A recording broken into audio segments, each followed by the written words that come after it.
Olá pessoal, espero que todos estejam bem. Nossa aula de geografia de hoje é com relação aos indicadores sociais e desigualdades. E a gente vai ver alguns elementos que influenciam e que contribuem para a desigualdade social existente no nosso dia a dia. E aí a gente já consegue ver alguns elementos nessa imagem que é acabar com a fome e a miséria, educação básica de qualidade para todos, igualdade entre sexos e valorização da mulher, reduzir a mortalidade infantil, melhorar a saúde das gestantes, combater a AIDS, a malária e outras doenças, qualidade de vida e respeito ao meio ambiente e todo mundo trabalhando pelo desenvolvimento. Então, bora lá.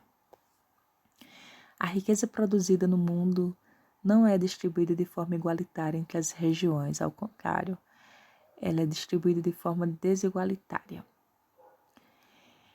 E cerca de 80% da riqueza produzida em todo o planeta está concentrada nos países do norte, sobretudo na América anglo-saxônica, Europa Ocidental, Japão e Austrália. Por outro lado, a pobreza concentra-se no bloco sul, com destaque para países da África e da Ásia.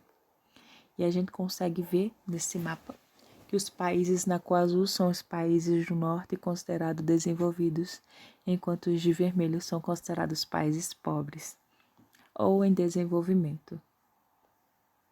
Então, após 3 revoluções industriais e o processo de globalização, as desigualdades socioeconômicas entre os países cresceram. Apesar da redução global da pobreza, alguns países, principalmente dos localizados na África, continuam apresentando indicadores socioeconômicos como expectativa de vida, taxa de alfabetização, renda per capita e taxa de mortalidade infantil muito ruins. Ou seja, o desenvolvimento nessas áreas ainda não foi agregado. Mais da metade da população mundial enfrenta problemas como fome, condições precárias de moradia, saneamento básico, carência de hospitais e atendimento médico, mortalidade infantil elevada, dificuldade de acesso à educação, alimentação inadequada, entre vários outros fatores. A falta de investimento ainda é grave, ou seja, muito agravante. Vemos pessoas que morrem de fome por não ter alimento, por não ter condição de sobrevivência. Até mesmo questão da água, o recurso natural não se tem. O governo, de alguns países como este do continente africano, como o Níger, que a gente vai ver mais adiante, não contribui para que a população se desenvolva. É muito triste. E aí a Organização das Nações Unidas, a ONU, criou o Índice de Desenvolvimento Humano, IDH, que avalia as condições de vida em praticamente todos os países do mundo, com base em 4 aspectos: a expectativa de vida ao nascer, a renda per capita, a média de anos de estudo dos adultos e anos de estudos esperados, que varia em uma escala de 0 a 1. Quanto mais o IDH se aproximar de 1, melhor é a situação do país. Quanto mais próximo de 0, pior ela é. Então, abaixo de 0,550, o IDH é considerado baixo. E entre 0,550 e 0,699, médio. Entre 0,700 e 0,799, elevado. 0,800 ou mais, muito elevado. Então, o IDH dos países é publicado anualmente. E em 2017, o país com IDH mais elevado, foi a Noruega. E na Europa, os países com IDH mais baixo foi o Níger, na África. E aí temos o Brasil, né, que ocupava uma posição em ranking de 189 países com índice de 0,759. E aí considerado elevado. Aqui a gente consegue ver os países do desenvolvimento econômico, do Desenvolvimento Humano, IDH, em 2012, a gente vê a Noruega como primeiro, segundo a Austrália e terceiro Estados Unidos da América.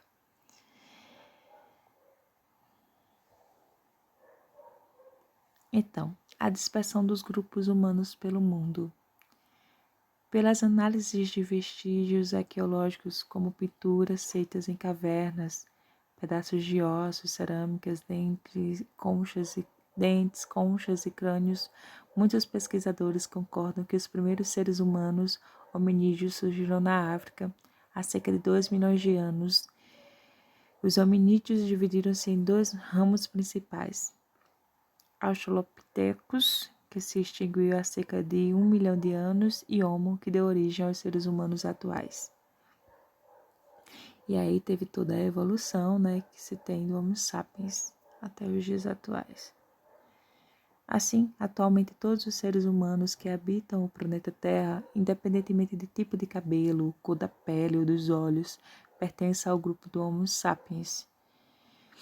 Homem duplamente sábio que tem suas origens na África, ou seja, o que somos atuais, Então, estudos sobre as origens do ser humano também mostram que é um processo que durou milhares de anos. Partindo do continente africano, nossos ancestrais migraram para a Europa e Ásia e posteriormente para a América. E aí a gente vê nesse mapa os caminhos da migração humana partindo da África para os demais continentes. Então, os fluxos migratórios sempre fizeram parte da história humana. Na antiguidade, os migrantes foram os hebreus, egípcios, fenícios, gregos e romanos. No século VII, os árabes expandiram seus domínios da Espanha até a Índia. Outros povos espalharam-se de leste a oeste do continente asiático, em direção à China ou ao sul da Rússia. E aí teve na Europa os Vikings e eslavos, entre outros, são exemplos de povos que também se deslocaram entre os séculos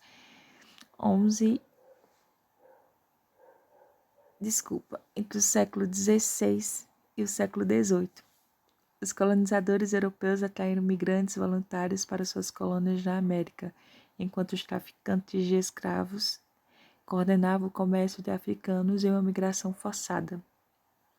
Posteriormente, as 2 grandes guerras mundiais e os conflitos étnicos e religiosos em vários países impulsionaram o fluxo de muitas pessoas.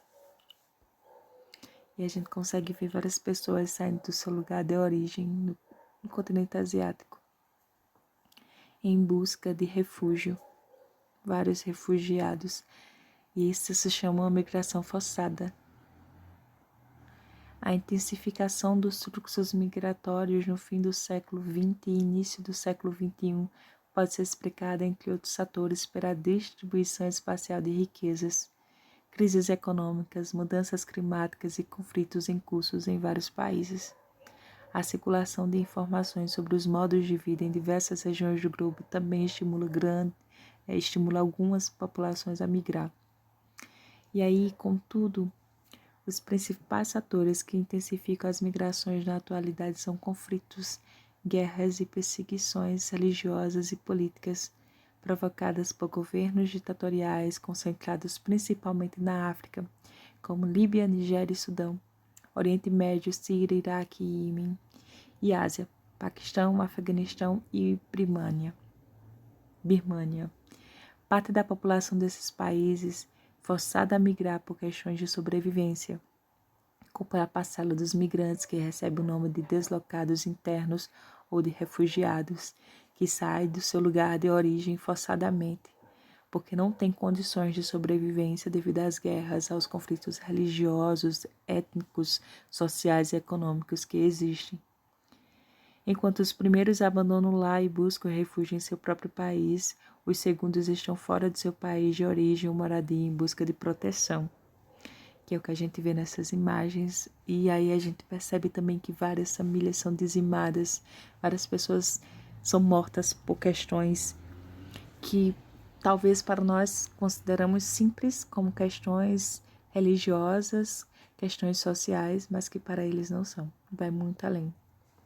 E aí, para poder impor sua ideologia, várias pessoas morrem inocentemente. E aí a origem e destino dos migrantes, né? Com o crescimento das migrações internacionais, atualmente todas as regiões do mundo estão envolvidas no fenômeno migratório.